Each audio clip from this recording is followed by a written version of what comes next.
J'appelle Monsieur Vlad Popa.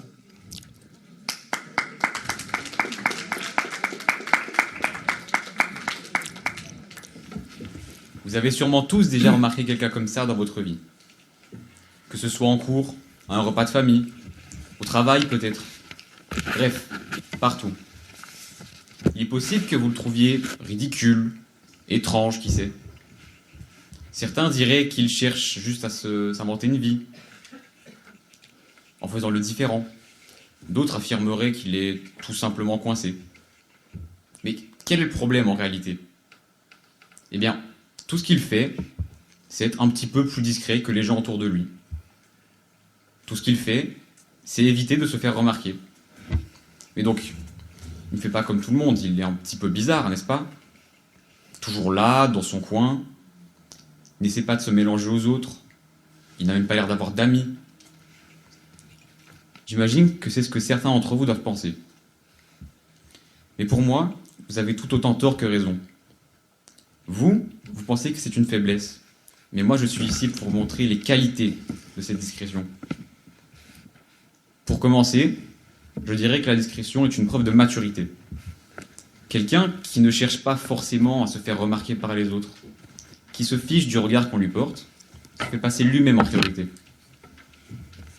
Il sait ce qui est essentiel et ce qui ne l'est pas, contrairement aux autres, cherchant à tout prix à se faire voir, courant après une vaine validation et oubliant le plus important, eux-mêmes. Regardez-moi par exemple. Honnêtement, il m'a été difficile de me trouver mon propre style. Forcément, dès qu'on essaye de faire quelque chose de différent, dès qu'on essaye de changer un peu, il y a des critiques. Mais même s'il n'avait pas la validation des autres, il avait ma validation à moi, et c'était le plus important. Car il faut s'écouter pour évoluer. Ensuite, et si je vous disais que bien utilisée, cette quiétude pouvait vous rendre plus éloquent? Bon, là, c'est le moment où vous pensez que je suis devenu fou. Enfin, regardez-moi, je tremble, je ne passe pas un très bon moment, honnêtement. Mais je suis quand même là. Tout ça pour retenir qu'on peut parler peu du moment que l'on parle bien. Imaginez-vous entouré de plusieurs personnes. La plupart d'entre elles parlent pour ne rien dire, en fait. Leurs voix sont comme le bruit de fond de la société. Inconsciemment, vous n'y prêtez pas vraiment attention. Vous n'écoutez qu'à moitié. Quand tout d'un coup, un son vous interpelle, tout de suite vous vous retournez. Qu'est-ce que c'est?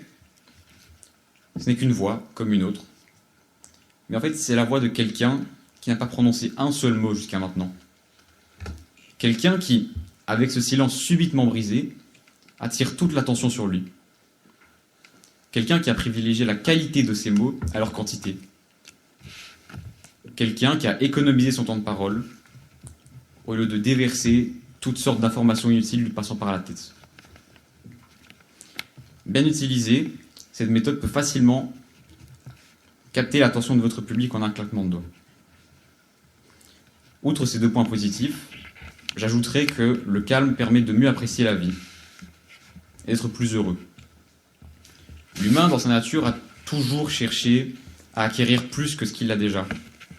On pense par exemple à ces gens, dans un plateau télévisé, qui vont tenter de doubler leur mise pour la 8e fois et qui finissent par tout perdre. C'est drôle parce qu'il y a toujours quelqu'un pour se dire qu'à sa place, il se serait arrêté avant, il serait reparti avec la récompense. Bon, en fait, cette personne aurait fini par tout perdre aussi. Quand vous imaginez quelqu'un de calme, je suppose que vous pensez à une vie qui est tout autant, une vie ennuyeuse pour certains qui ont besoin de ce petit frisson pour se sentir vivant. Mais en étant accoutumé à ce silence, il suffit de la moindre petite chose pour que la journée soit bousculée, que l'on expérimente quelque chose de différent et que l'on soit heureux. Une simple petite étincelle pour que la journée d'aujourd'hui soit plus illuminée que la veille. Mais attention, ça ne veut pas dire que nous sommes complètement désespérés car notre vie est trop vide. Beaucoup pensent à tort que le calme mène à l'ennui. Moi, je pense que s'il y a de l'ennui, c'est qu'il y a un sentiment d'incorrespondance, que l'on est incompatible avec notre vie. Personnellement, j'adore ma vie calme. Je ne m'ennuie pas du tout, car elle me correspond. En fait, cette étincelle, il faut la voir comme une prime en plus d'un salaire, j'imagine. Alors, c'est bien mieux avec, effectivement, mais on peut très bien vivre sans.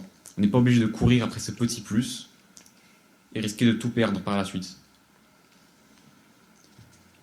J'ai longtemps entendu, jusqu'à finir par le croire moi-même, qu'être comme ça, être comme je suis, c'était à la fois mauvais et anormal. Et en fait, les gens qui disent ça, ils ne font que refuser quelqu'un pour ses caractéristiques qui le rendent unique. C'est une simple haine parce qu'il ou elle n'est ou ne fait pas comme les autres. Et moi, je trouve ça ridicule. Et je pense que les victimes de ce dédain peuvent fièrement lever la tête et annoncer « Non, je ne fais pas pitié. Non, je n'ai pas de problème. Non, je n'ai pas envie de changer.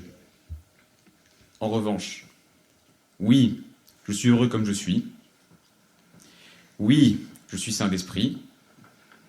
Et oui, ces commentaires, au final, parfois j'en ris. Merci.